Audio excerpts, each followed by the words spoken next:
Assalamualaikum warahmatullahi wabarakatuh. Saya Katar Aliyubi dari kelas TI 23E. Baik, di sini saya akan menjelaskan pertimbangan desain dan ekonomi pada proses pemesinan. Nah, kemampuan proses atau machinability ini adalah kemudahan material dipotong menggunakan pahat dengan parameter pemesinan tertentu, di mana kriteria kemampuan proses yang mempengaruhinya adalah umur pahat, gaya dan tenaga, kehalusan permukaan, serta kemudahan pembuangan gram. Nah, pengujian kemampuan proses dilakukan dengan membandingkan pemotongan material terhadap pemotongan material standar. Nah, satuan ukurannya itu adalah performance rating atau MR. Nah, MR lebih besar dari 1 itu mudah dipotong, dan sebaliknya MR lebih kecil dari 1 itu sulit dipotong. Kemudian ada karakteristik material. Nah, yang pertama itu ada kekerasan atau hardness material tinggi, di mana kawasan pahat cepat itu umur pahat menjadi pendek. Yang kedua itu adalah kekerasan material rendah atau low carbon steel. Material menjadi ulet atau daktil, atau sehingga permukaan potong menjadi jelek. Nah, untuk solusinya itu ada cold drawing untuk meningkatkan kekerasan. Kemudian yang ketiga itu ada kekuatan atau strength material tinggi.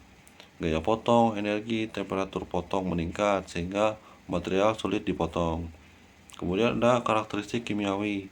Yang pertama itu ada kandungan karbon meningkat, kekuatan kekerasan meningkat sehingga kemampuan proses itu menurun. Lalu kandungan manganis dan nikel meningkat, kekuatan dan kekerasan meningkat sehingga kemampuan proses menurun. Nah, di sini ada relasi antara toleransi dan biaya manufaktur. Di sini dapat dilihat pada gambar ini bagaimana toleransi semakin kecil itu biaya akan semakin meningkat. Seperti itu. Kemudian ada faktor geometri. Yang pertama itu ada jenis operasi pemesinan, di mana setiap jenis operasi pemesinan memiliki karakteristik unik yang berdampak pada kehalusan permukaan. Kemudian yang kedua itu ada geometri pahat. Desain dan kondisi pahat sangat krusial dalam menentukan kehalusan permukaan. Lalu yang ketiga ada kecepatan makan atau feed rate. Kecepatan makan atau feed rate adalah salah satu faktor paling signifikan yang mempengaruhi kehalusan permukaan.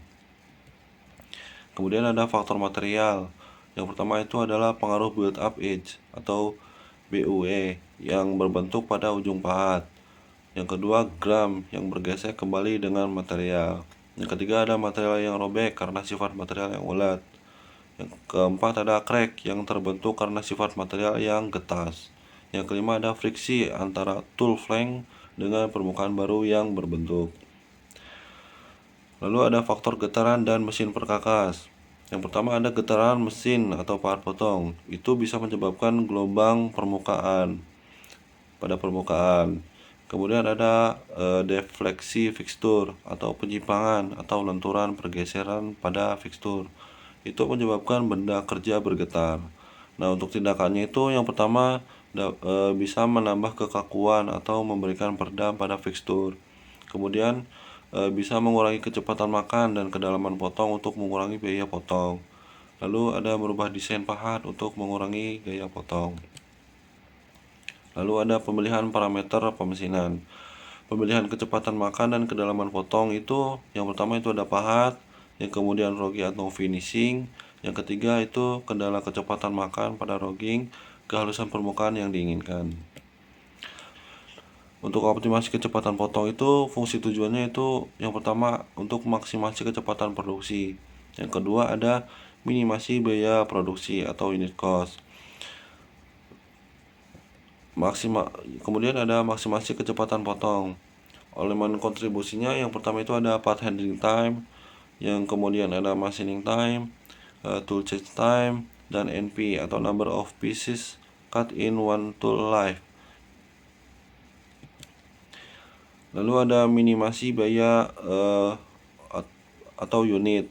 Yang pertama itu ada cost of part handling time, yang kedua cost of machining time, yang ketiga cost of tool change time, yang keempat ada tooling cost, di mana tooling cost ini ada biaya operator dan biaya pahat. Lalu ada perimbangan dalam perancangan produk. Yang pertama itu hindari undercut atau tambahan proses pada setup. Seperti pada gambar di sini itu undercut itu bisa dihilangkan karena tidak diperlukan.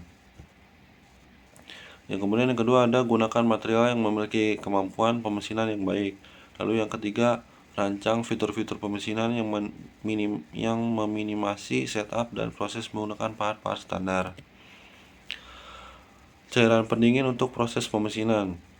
Nah, fungsinya itu untuk memperpanjang umur pahat, mengurangi deformasi benda kerja karena panas, meningkatkan kualitas permukaan hasil pemesinan, dan membersihkan beram dari permukaan potong. Nah, jenis-jenisnya itu yang pertama itu ada set oil atau minyak murni. Yang kemudian yang kedua itu ada soluble oils. Yang ketiga itu semi-synthetic fluids atau cairan semi-sintetis. Dan yang keempat ada synthetic fluids atau cairan sintetis.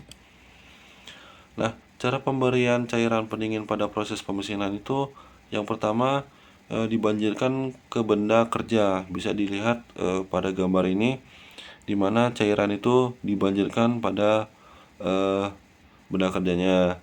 Kemudian yang kedua ini bisa dilihat dari gambar itu disemprotkan pada benda kerjanya. Dan yang ketiga itu dikabutkan. Nah, pada gambar ini si cairan itu dikabutkan pada area kerjanya. Nah, efek bagi proses pemesinan ini yang pertama itu bisa memperpanjang umur pahat, kemudian mengurangi deformasi benda kerja karena panas.